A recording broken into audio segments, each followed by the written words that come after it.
Well, I want to welcome everybody today as my special guest. I'm Tracy Cobb, CPA over at Cobb CPA, strangely enough. And I've got a friend of mine and a colleague, Will. Will's going to help us from ITS Security, going to talk a little bit about security again. I know we did the webinar last time. We're going to hit this up again, and then we're going to have a follow-up one more about cybersecurity and AI stuff that's going on.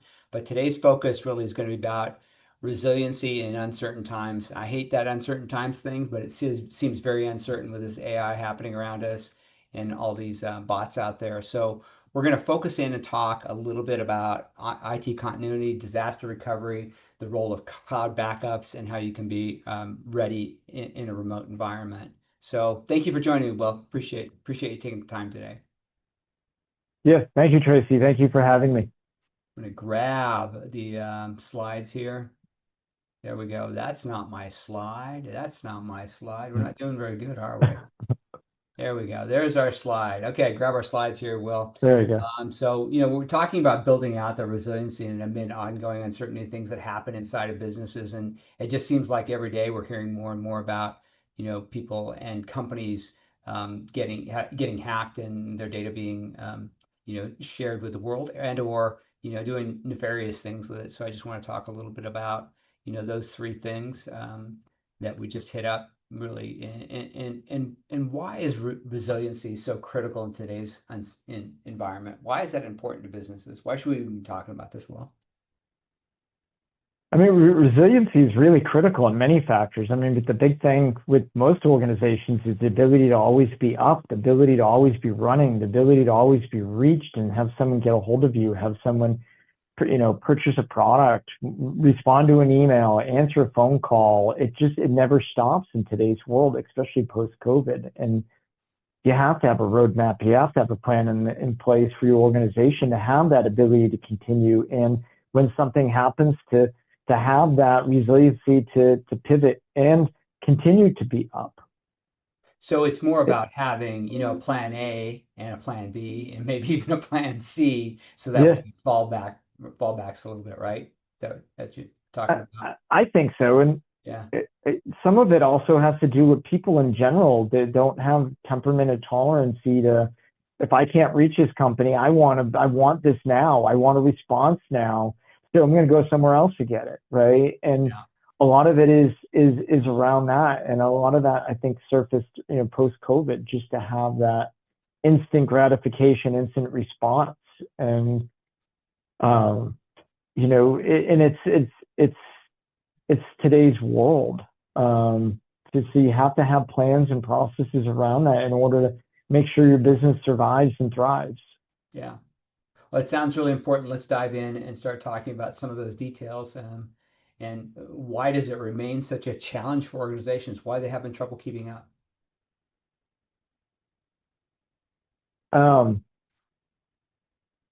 Say one of the challenges I see just from the outside looking in is organizations are distracted. They're doing so many tasks, and it just can be one little simple thing that they miss key or misstep on because they're distracted. And next thing you know, there is an outage. There is a problem with their infrastructure. There's a problem with redundancy, and it's not easy to, I'm going to say, stay on top of everyone, right? So if you have processes, you have protocols in place, you create policies around that so it doesn't put the employees in a position so if they do have a misstep that your organization feels the pain of that.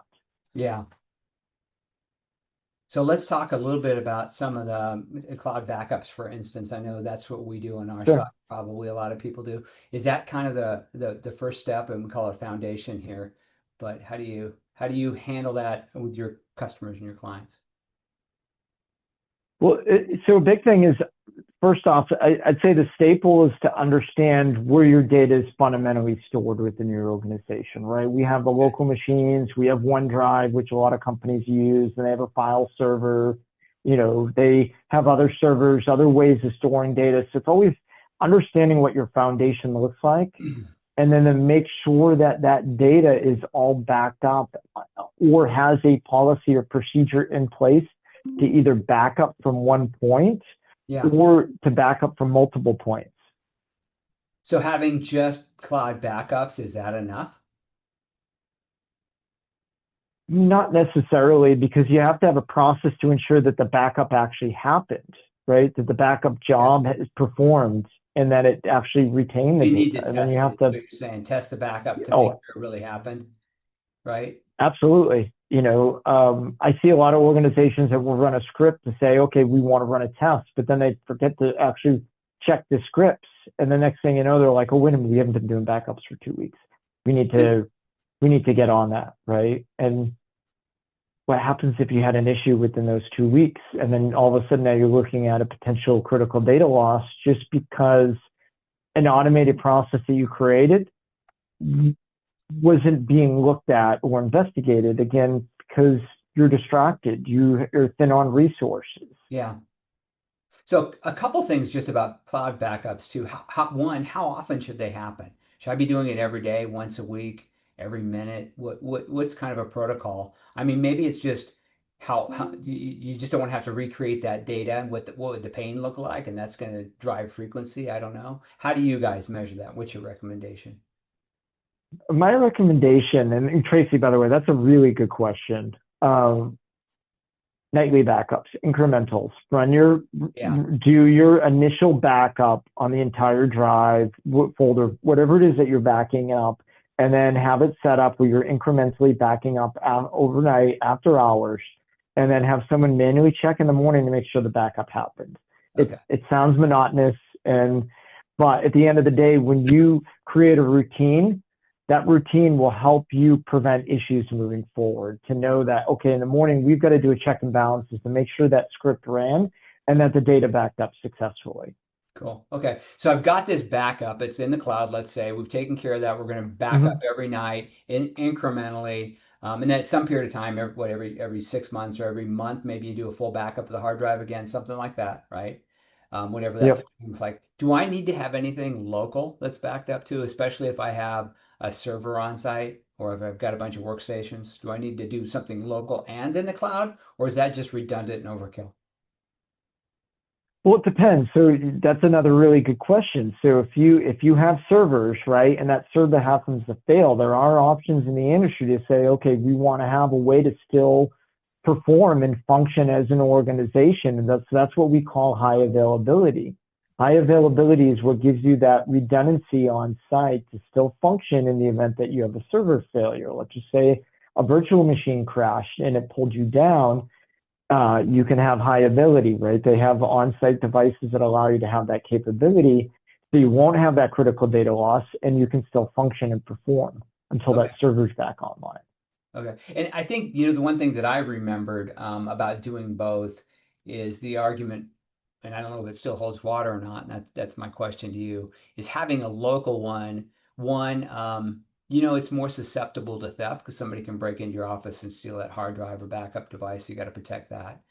But then secondarily, Sure. if something goes wrong in the cloud, it takes a long time to bring that data back down into a brand new Mhm. server again. If I've got a local drive and I can just throw that drive onto a new computer, I'm down in 24 hours, 48 hours at best.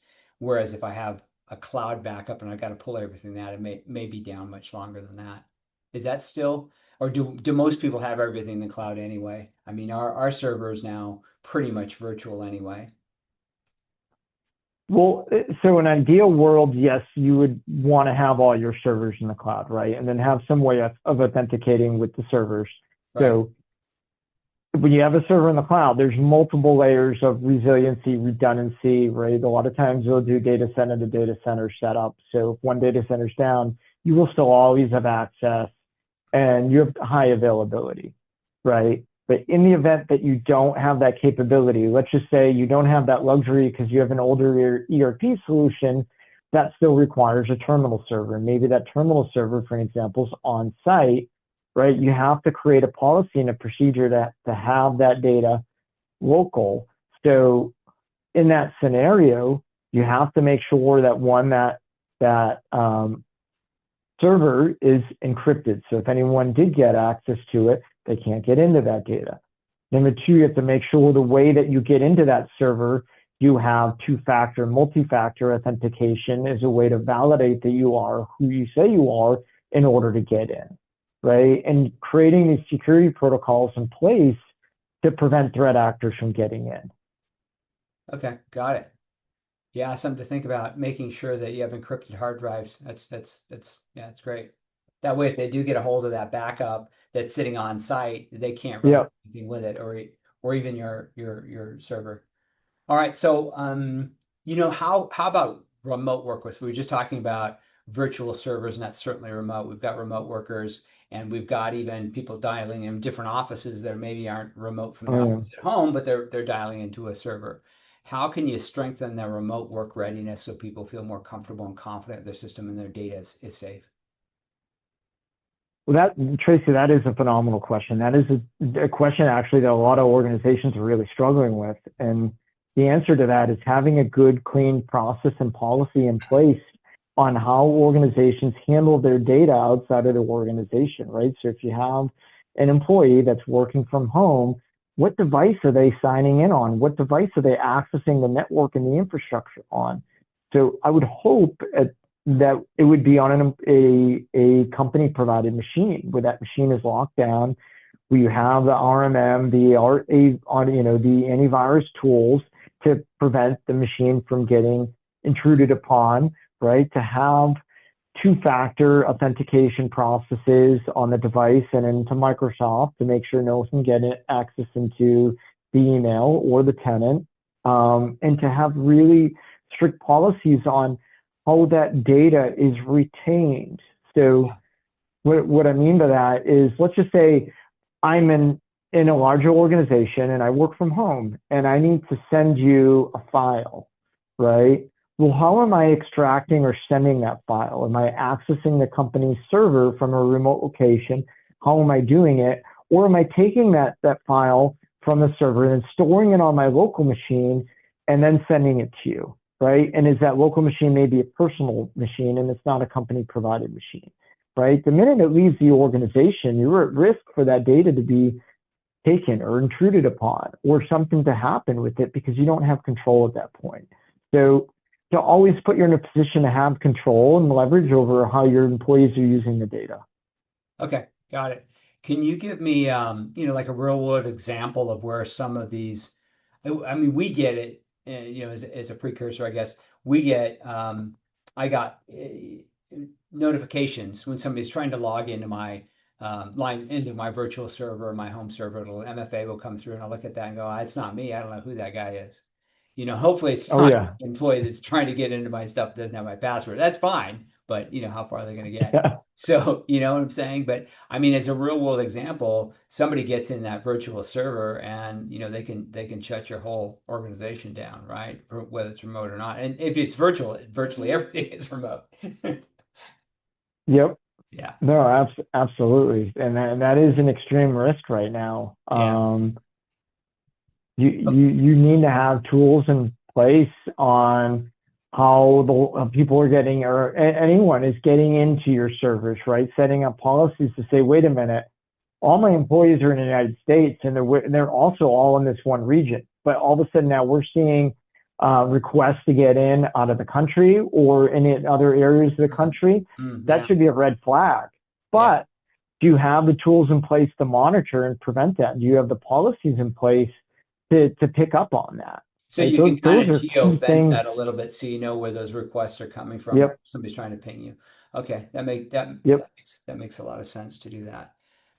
Does it make sense though? I think I can visualize because we do a lot of work with organizations just getting an org chart to see how the interactions are. So you can kind of do the same thing, and maybe you guys do this kind of an org chart as to where the computers are, where the data is coming from, and where it lives, and then what the connections are. So you can put in policies or procedures or software that will help mitigate any kind of threat to those languages, to those areas. Because if you've got, like you said a Yep. minute ago, if you've got a home computer that some employee or somebody's logged into and they've brought data down, that may not be as well protected as the control that you have over that, laptop that comes from the office.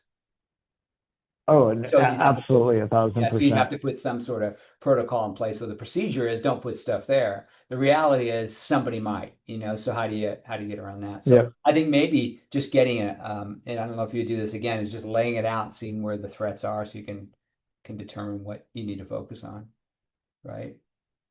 Okay, so Yeah, absolutely. Yep. So just to kind of wrap up, we've got a couple of things. One's continuity and then disaster recovery. We talked a little bit about cloud backups, maybe remote backups too, being remote ready. So that way, you can be ready when disaster or prevent it so it doesn't happen to you at all. That's about all I've got. Anything in closing here you'd like to add, Will, that might really benefit some of our listeners today, viewers? Yeah, you know, at the end of the day, it all comes down to being organized and structured and just understanding your organization as a whole and what your risk factor is, right? And building policies around that risk factor to help mitigate the risk. So Yeah. finding a way to narrow those gaps to to help seal up your infrastructure, your entry points that someone might be able to get into, right? At the end of the day, so it's really about good, clear communication, organization, creating the right policies and planning. Yeah. So is that where you guys really start, is with that kind of an overall assessment to begin with to see where things are? And I mean, is that what do you do when you first come into an organization? Let me not put words in your mouth. What's your process and how do you guys operate? So we typically we'll have a conversation with the executive team to understand where their goals, what their vision is with the company, and then work its way back to understanding, show us a diagram, show us some type of roadmap or just a diagram of what the infrastructure looks like, Okay. right? Where your servers are located, whether locally, whether in the cloud, how you're accessing them. Talk a little bit about the history, where you've had issues, what you're seeing on a daily basis, and then start doing a deep dive into those specific areas. Um, And then put together a it's plan. going So after, yeah, go ahead. Sorry. yep, and I don't know, it's okay. And then once you understand the fundamentals and the layout of an organization, then you start doing a deep dive into specific areas that you see there's risk, right? And then maybe you do something like a vulnerability scan on the network to see where there's risk to prove that Okay. out. Or you can go layers deeper and you can get into like internal, external penetration testing, where you actually hire an ethical hacker to get in and see what they can get into the network. Okay. Um, you, Same thing with your Microsoft tenant. Same thing with your servers, right? And a lot of times it's a good way of determining, hey, what is the truth to where we're at today? What is that going to tell us? It'll give us a real time knowledge of where we're at, not necessarily just what we're seeing and what we're hearing, but it's going to give us truth and the visibility. And a lot of times I'll use that as a unit of measure to build around and then create policies and you know, help mitigate and close those gaps and risks that an organization will have. Okay. Makes a lot of sense.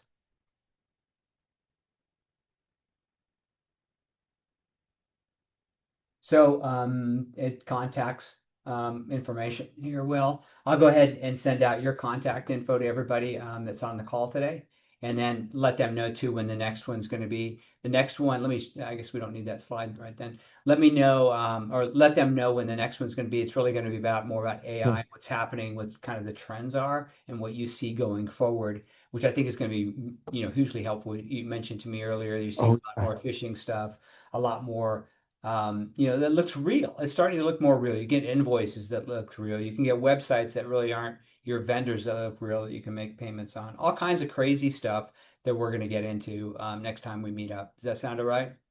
I'm really excited to yes, yeah. that one. Thank you, Will. Appreciate your time today. Tracy, thank you very much. Appreciate your time as well.